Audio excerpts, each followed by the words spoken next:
You built a business people love, but behind the scenes, it's all on you. Vision to Grow is your space to lead with clarity, hire with purpose, and finally breathe again. I'm Chrissy, your no fluff leadership expert, here to help you hire better and lead teams with less mess. Hello and welcome back to Vision to Grow. I'm Chrissy. I am the host of Vision to Grow and also the founder of Grow Advantage. I am an integrator. I am a hiring strategist. I am your leadership wingwoman and the go-to when service-based business owners are done being the human help desk in their own business and ready to step into actual leadership. Today's podcast episode is a little bit personal, but also wildly practical. And I think many listeners will be able to relate to this one. In March of this year, so 2025, after a very long waitlist and an even longer, maybe there is something going on, I got my formal diagnosis and for me personally, medication from a psychiatrist for ADHD. And honestly, it's been absolutely life-changing. Getting the formal diagnosis has explained a lot about me and who I am, my childhood, how I work, why some things feel like climbing Mount Everest and others just feel easeful and like breathing, which for other people might feel hard. I want to be really, really clear throughout this episode. I am not a doctor. I'm not a psychologist. I'm not a psychiatrist. I am not here to try and convince you have ADHD. The reason I want to talk about it is because, as I will go on to explain, the stats around ADHD and entrepreneurs are quite surprising. So even if you don't have ADHD, which you may not have, maybe some of your business besties might have it. So, and I just want to touch on this because I think it's really funny. So there is a reel by a comedian called Sarah Basco. She's blonde. She's a British comedian. And she actually talks about how once one of her friends thought she had ADHD and then sort of it became this like joke about it being a pyramid scheme. So like if you've got a friend who's got ADHD, chances are they'll try and diagnose other people with ADHD. And what I find is I've suspected I'm ADHD for a while, and then I find that I'm drawn to other people with ADHD. A lot of my clients are ADHD, and a lot of women, I notice particularly in the small business community, either identify that they've got ADHD traits or they've actually had an ADHD diagnosis. So it's a really interesting topic. A lot of this episode does focus on my own personal experience and the research I've personally done as a 39-year-old white English-born woman living in Australia. So again, I am not a doctor. This is personal, but it is also directly relevant to how certain things will help you run business. And also, I think it's always really good to understand ourselves and our friends. Knowledge is power, right? So that's why we're talking about this today. Now, if this episode doesn't resonate, that is totally fine. But if some things in this episode sound a bit familiar, that's why I'm sharing it. Because if you're a woman running your own business, the odds of you having ADHD are, well, they're higher than you might think. So I did a lot of research for this episode. Now, according to ADHD, it's hard to say, ADHD, according to ADHDflowstate.com, nearly 29% of entrepreneurs are estimated to have ADHD, compared to about 4 to 5% of the general population. Plus, like attracts like. So, like I said before, if you've ever felt drawn to my fast-talking, high-vibe energy, there might be a reason for that. Now, I want to be really clear. I do not see ADHD or any other form of neurodiversity as a weakness, not even close. And I see it and other types of neurodivergence as a massive advantage once you understand how your brain actually works. If that resonates, amazing. As I said, if not, that is totally okay. So if your brain feels constantly on, your to-do list is an emotional roller coaster, and your systems are a pile of Post-its, Google Docs, and crossed fingers, this one is for you. Here's what we're going to talk about today. So the shocking stats around undiagnosed ADHD in entrepreneurship. I found that also hard to say. The shocking stats of undiagnosed ADHD in entrepreneurship. There we go. I got it right a second ago. What ADHD really looks like in adults, and particularly women. Obviously, I'm coming from that lens, right?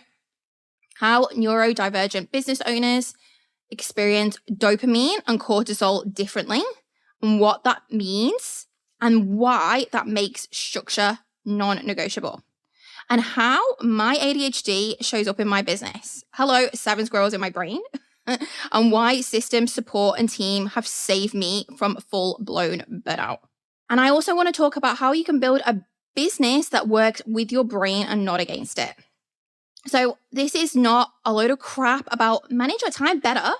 This is about creating structure so you don't burn out by doing the jobs of 6 people. Let's dive in. So let's start with some context, because while ADHD is talked about more these days, it is still somewhat misunderstood. Now, again, not a scientist, but this is my understanding of it from myself, my experiences, my friends, my psychologist, psychiatrist, and my research. So ADHD is a neurodevelopmental condition that affects how our brain regulates attention, focus, motivation, memory, and emotional control. And the impact on individuals is not mild. Now, there are 3 types of known ADHD: the inattentive type, the hyperactive impulsive type, and the combined type. I've got inattentive ADHD. That's the kind that's often missed in women. You're not bouncing off the walls, you're just constantly mentally juggling 47 tabs in your brain with 0 visible chaos. But inside your brain, it is pure mayhem. Plus, in addition to owning a business, you have other stuff going on in your life. So perhaps you're a mum, you're a partner, or you're a single mum like me. You have a team, you have elderly parents, you have clients, and lots of multiple conflicting priorities. And let's face it, there is all manner of research around how more of domestic labor falls to females than males. That's why I'm talking about women specifically in this episode. Now, in addition to the stats of higher presentation of ADHD in entrepreneurs, I mentioned above, in addition to the stats on higher presentation of ADHD in entrepreneurs that I mentioned above, according to simplywellbeing.com, adults with ADHD are 6 times more likely to start their own business than those without it. So, if you put all those stats together, if your founder circle, so if your circle of business boss babes feels like a bunch of slightly manic, wildly brilliant humans, it's not a coincidence. And it's not just stats, it's real people. There are so many successful entrepreneurs and creatives who are open about their ADHD journey. Sophia Amoruso, the founder of Nasty Girl and Girl Boss Media, has spoken about how her ADHD helped fuel her creative drive and business ideas. Mia Friedman, who is the founder of Mamma Mia, got her ADHD diagnosis at 49. And she says it made her whole life make more sense. And even legendary entrepreneur Richard Branson, who I love, fellow Brit, founder of Virgin, has ADHD and credits it for his risk-taking and big thinking. Now, according to ADHDonline.com, around 85% of adults with ADHD are undiagnosed, meaning there are a lot of founders and CEOs running on pure grit without understanding why everything feels sometimes much harder than it should, especially for women. Late diagnosis is incredibly common. Now, for me, as a child in the 90s, ADHD, and this is again just my experience, was seen as a bit of a hyperactive boys thing. Girls who were talkative, forgetful, or daydreamy, like me, just got labelled as lazy or ditzy. I was constantly being described as ditzy, even from close family members. And it stung. Now, I just want to talk a little bit about actually what's going on in an ADHD brain. So the first thing is dopamine. So dopamine is our motivation, reward, and attention chemical. The ADHD brain produces less dopamine than the average person. So that is why it's not uncommon for ADHD people to chase stimulation. Big ideas, new projects, tight deadlines, because that's how we feel something. That's what excites us. We want to chase more of that dopamine hit. And then cortisol, which is our stress hormone. The ADHD brain often has a lower baseline level of cortisol, but a higher surge when it is overstimulated, i.e. When you are overstimulated, you feel extremely stressed. So that means we go from meh to meltdown in about 0.3 seconds. It's not mood swings, it's complete dysregulation. That dopamine deficit, that's why we forget things like birthdays, we get distracted mid-sentence, or on the flip side, we hyperfocus until 3 a.m. The cortisol surge, it's why we can run a live webinar like an absolute boss, then cry 10 minutes later because the dishwasher beeped too loudly. I remember sitting in an office and the printer would beep like every time it printed it off a piece of paper, and I would lose my freaking mind. If you're running a business with this type of brain and no structure, I'm telling you from personal experience, it is a fast track to burnout. Structure isn't optional, it's survival. And that's why systems and support, not just scale, but scale with systems, are going to help your brain breathe. So I did say I would touch on a little bit about my own experience. Look, I find personal shares really hard, but I'm going to try my best, guys. So I guess when you go through an ADHD diagnosis, it does mean that you do an awful lot of reflection. So I had to get my diagnosis, I had to dig back into my childhood. I had to talk with my mum. I had to dig out my school reports. And when I was reflecting on my childhood, as a kid, I was a real fast talker. I'm a fast talker now. I'm consciously really slowing myself down when I'm talking in podcasts, for example. So I'm always consciously slowing the way I speak down. So as a kid, super fast talker, an overthinker. I asked a million questions. My family, so my extended family, actually nicknamed me the Y Bird. And this was after a puppet on a UK kids show called Playdays. And it just asked why. It questioned everything. Why? That was me. So little me preferred adults to kids. I would absolutely love it when my parents had friends around and they had their like real 90s dinner parties with beef stroganoff and prawn cocktail, like those things. And I would just relish sitting at the table with them. Kids I found dull. You know, their brains weren't active enough for me a lot of the time. So I did have friends, of course, but I struggled. I talked too much, right? And two-way friendships were sometimes a little bit difficult. Oh, hey there, interrupting this episode to share some really exciting news with you. If you are listening to this podcast episode on or before the week that starts with Monday the 16th of June and finishes with Friday the 20th of June, I have really exciting news for you. I am having a podcast party to celebrate the launch of Vision to Grow, and I want to share some amazing discounts and offers for you on my services. So if you love the podcast and you want to work with me directly, this is how you can do it at highly discounted prices. I'm going to add a link to the show notes, but make sure you're following me on Instagram, click the link, and I am so excited to get this party started with you. Now at school, and particularly in high school, I would do really great in a subject or I completely check out. So I loved English, I loved history, and I got good grades and I loved it. But math, science, not so much. I would check out. I didn't go in with the intention to be disruptive, but if I was bored, I simply did not want to play good girl anymore. I was irritated that I was having to spend my time in these subjects that I found irrelevant. Like I had primary level, decent, up to age 14 level maths, and I was done. I wasn't interested anymore. I had arguments with teachers saying I will not learn trigonometry. It is a waste of my time. It's true. But I was challenging teachers, and I was then just downright chatty and disruptive to my classmates because I just didn't want to do it. I had all the classic signs of ADHD, so messy bedroom, bad handwriting, scattered focus, but I was still reasonably smart and chatty, and I masked it. I was a fantastic actress. So I am nearly 40. I'm 40 later this year, and I grew up in the 90s, as I said. So no TikTok, no real ADHD awareness the way that we know it now. So like I said, ADHD, any kid that I knew with ADHD was like a naughty boy. I feel really bad for saying that now, but that's kind of how it was described. You know, these little boys or these teenage boys who were bouncing off the classroom walls. And that just wasn't me. So I flew under the radar. Now, the challenges that I had as a kid were absolutely still there in my teens and my early 20s.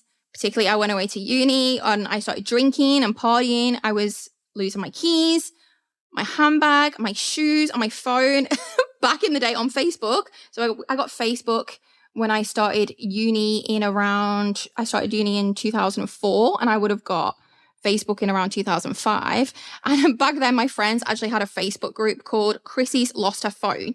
And my friend Sophie at the time said at one point, she had 8 different saved mobile numbers for me. And this was around the time I was 19. Bearing in mind, I only got my first phone for my 15th birthday. Like, I would churn through mobile phones, my keys, getting the locks changed more than I knew. That was just life for me. I just accepted it. Now, the other thing that I would find is that I would walk away from conversations feeling like crap because I had really, really tried to listen like a normal person and failed. And I always walked away from a conversation thinking, oh my God, that other person must think I am totally self-absorbed. But I had processed the whole conversation in my head and I'd heard them. It's just that other person, because of the fact that I'm darting all over the place, they just hadn't felt heard. You know, the people I love most in my life, like my mom and my sister, and they'd often say, you don't listen to me. But I'd absorbed the whole conversation and moved on to the next thing. But I can't only imagine how frustrating that was for the other person too. But it was frustrating for me. An ex described me as having this amazing ability to make hard things look incredibly easy and easy things look impossible. And I'd say that was pretty fair. And I'd say that's the same for other undiagnosed or diagnosed ADHD women. So I started my career in recruitment and HR at 24. It was absolutely perfect for my brain, very fast paced, loud, lots of talking, and deadline heavy. I worked in really big corporates like the Page Group, which is one of the largest recruitment companies in the world, for Optus, for MB & Co, for Westpac, big New South Wales government departments. And I had systems around me, structure, processes, and it was my absolute safety net. At 33, I had a baby, my amazing son, and I went on mat leave really suddenly. There was complications to the end of the birth, and I was still working when I had an emergency C-section. And the birth, for me, like for so many other women, was really traumatic. I truly thought I was going to lose my baby at full term. And suddenly, no structure, no KPIs. I went from managing 700 contractors and having a team to the reality of newborn chaos. No sleep, even when my beautiful baby boy was sleeping, because my brain literally wouldn't switch off. I felt like I'd gone from being this high-powered woman in corporate outfits to like a maniac who was a complete moron at being a new mom. I completely cracked. I was disorientated. I felt a complete loss of self and identity. And I was diagnosed with postnatal anxiety 4 weeks postpartum and was told by my GP that I was at major risk of postpartum psychosis if I did not get some sleep. And it was absolutely terrifying. What I now know is that it wasn't all new mummy hormones and adjustments. It was the ADHD mask that I tried so hard to keep on slipping away. And I couldn't pretend to cope anymore. I did get the support and help of professionals plus amazing family members. And that help did help. So anxiety medication, talking to counselors. Even though it didn't feel like quite the right fit, I did get through. And I got through that really tough post-baby roller coaster. To be clear, my son was a dream. It was me and my adjustment. I had a beautiful baby girl 2.5 years later, and the second time around it was smooth. In some ways, it was challenging. That's for another podcast episode. But I coped better. I was kinder to myself. I slowed down. I adjusted better. I still haven't been diagnosed at this point, right? Now, in March of this year, I finally got the diagnosis that made sense. Inattentive ADHD. I saw a psychiatrist. I did the tests. My mom wrote me a letter about myself as a kid, and I sobbed because it meant that I really finally understood myself. And I hear this is the same for so many women who get a diagnosis. I met with my amazing psychiatrist who gave me an explanation that finally made sense, and then I started medication. I got so much clarity of my thoughts, and emotions started feeling more identifiable, not just 7 voices, 7 noises, lots and lots going on in my head. You know that movie Inside Out? Where it's got like all the emotions running around in our head, the fear, the anger, the joy. That was like me, but I couldn't pick them apart because they were all screaming at me all together at the same time. And it just doesn't feel like that anymore. Now it's like one thought. So if that's how you are, that's awesome. That's how I am on meds. I also got a weirdly tidier bedroom. I know where my keys are, which is an incredible bonus. And I'm so much more present with my kids. Like I really struggled. Like I would sometimes not hear my son with the mummies because there was too much going on and I was overstimulated. For the first time, I actually truly believed I was smart, not just doing okay, but brilliant in some ways. And this for me was huge. You know, I wasn't broken. I just needed a little bit of support. But here's the truth. For me, ADHD doesn't just make my brain fast. It can make it pretty freaking relentless. And when I'm in, I am all in. Like logging on at 4 a.m. in the morning and logging off at 9 p.m. with 0 breaks other than to pick up my kids and look after them. My first business coach called me on and said I had wild output. And yeah, I was, but it just isn't sustainable. I never wanted to do business alone. I always wanted to support. I'd always worked in teams in corporate. I'd had teams. I knew I needed other people and I knew I needed systems. So for me, systems are not optional. They are survival. And I really want you to hear this loud and clear. ADHD brains crave structure, not because we're boring, but because we need clarity to function. Again, I'm talking from my own perspective here, but I know lots of other ADHD female entrepreneurs and they would say the same thing. I'm not talking about to-do lists. I'm talking process hubs, team onboarding frameworks, clear workflows, and processes that when you get support, other people can follow. Because we're brilliant and a lot of it can stay in our heads, but it is not going to get you out of the burnout. This is how I lead now, and this is what I teach to my clients. I've been doing this for years to cope. And now with the diagnosis, the systems and support that I always had that were pretty good, I've had a massive upgrade. Because if you're neurodivergent and you're running a business, you need to externalize everything to stop yourself from drowning. And when you externalize things, when you document those processes, you document those systems, you stop becoming the human glue. That's how you stop your team from asking you the same bloody questions over and over again. That is how you move from reactive to resourced. Systems equal clarity. Clarity equals capacity. And capacity equals leadership. And you successfully doing work in your zone of genius rather than spinning all of the plates and staying stuck. I really, really want you to hear this next thing. You don't have to be good at everything in business. And when you scale and when you grow, it actually means, although there's more people, you are doing less because you're not doing everything. Scaling doesn't mean becoming good at everything. It means the opposite. I had an amazing, one of my first bosses we sat down for a one-to-one appraisal and we talked through, like all of the goals, all the things I was working for. I had a big job. I had a team. And I said, okay, I want to touch on these weaknesses. And he was like, Christina, I don't care about your weaknesses. Like, you just focus on your strengths and work them out, make them stronger. Hire a team to support you with your weaknesses and that is so perfect for someone like me with ADHD because I love what I love and I'm so passionate about it and I'll try 10 times harder. I will get frustrated as hell about things I don't like.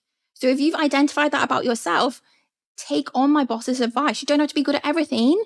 Strengthen your strengths. Don't stress so much about your weaknesses. For me, I don't care about hashtags or sales funnels technology. Like, I care about the results. So therefore, I hire experts. I focus on what lights me up. Hiring, people processes, building an amazing team. I love to talk, clearly. So it's baked into my role. I talk on podcasts. I talk to my clients. I get to do it on the daily because I show up just like I'm doing now. And that is a part of my role because it lights me up. It makes me money and it's authentic. People can hear that and people can feel it. So if systems, team boarding or hiring gives you the ick, that's okay. It doesn't make you bad as a business owner or as a founder, it means you just need the right support. That's what I do. That's what I love. And I want to help you stay in your zone and help you with that part I love. So I've talked a lot. I did share. I'm so proud of myself. But I want to give you some key takeaways from today's episode. And one of them is that a surprising number of founders of businesses are neurodivergent. And they don't even know it. So nearly 1 in 3 entrepreneurs are estimated to have ADHD, according to my research. If running your business feels harder than it should, you're not alone and you're not imagining it. Now, again, I'm not saying you have this. I'm just saying if this resonates.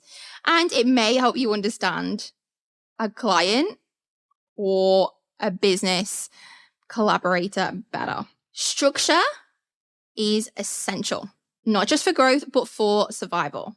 Your brain, and this is for anybody, but we all need systems, processes, and support to avoid burnout and stay focused on what actually matters. And you have a life outside of work too, right? Like I touched on my kids.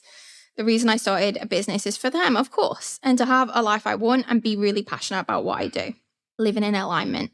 And you do not need to be good at everything. The best founders build support around their gaps. You can lead powerfully your way by leaning into your strengths and outsourcing chaos or anything that just does not light you up. You are not broken. You are brilliant. And your business should reflect that. If building systems or leading a team feels overwhelming, it is not because you're failing. It is because you're ready for a different kind of support. And that is where I come in. This podcast is for business owners, service-based business owners with teams that are scaling. In upcoming episodes, we'll be diving into hiring when your brain is overloaded, building self-sufficient teams, and delegating without losing your mind. If you are not already doing so, I would absolutely love you to follow the Vision to Grow podcast on Apple or on Spotify or wherever you get your podcasts. So hit follow. And if this episode resonated with you, send this to your chaotic, brilliant founder friend and tag me on socials, all in the show notes. Because you can build a business that actually works with your brain. You just need the right structure and the right people support you. Let's grow. Audience exclusive.